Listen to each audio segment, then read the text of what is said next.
পাকিস্তানে নিম্ন মধ্যবিত্ত মানুষের অন্যতম গুরুত্বপূর্ণ পেশা হয়ে উঠেছে ভিক্ষাবৃত্তি। দেশটির মোট জনসংখ্যা 23 কোটির মধ্যে প্রায় 4 কোটি মানুষ ভিক্ষাবৃত্তি করে জীবনযাপন করছেন।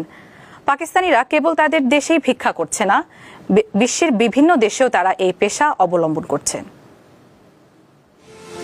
ভিক্ষুকের কারণে বিপাকে পড়েছে পাকিস্তান সরকার, এমনকি বিশ্বব্যাপী ভাবমূর্তি সামলাতে নানা অসুবিধা হচ্ছে দেশটির।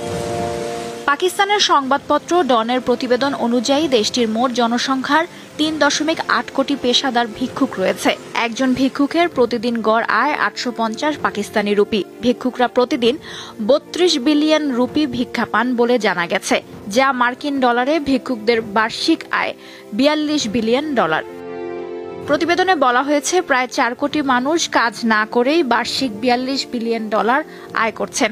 এটি দেশের বাকি জনসংখ্যার ওপর সরাসরি প্রভাব ফেলছে এবং মুদ্রাস্ফীতি বৃদ্ধির অন্যতম কারণ। পাকিস্তানের বিজনেস অ্যান্ড সোসাইটি সেন্টার বলছে দেশে ভিক্ষাবৃত্তির প্রবণতা বাড়ছে। এর কারণ অন্যান্য অদক্ষ শ্রমের তুলনায় বেশি আয় করছে ভিক্ষুকরা। এক্সপ্রেস ট্রিবিউনের হিসেব অনুযায়ী পাকিস্তানের জনসংখ্যার 2.5 থেকে 11% জীবিকা নির্বাহের জন্য ভিক্ষা করে। প্রায় 12 লাখ শিশু দেশের প্রধান সড়কে ঘুরে বেড়ায়।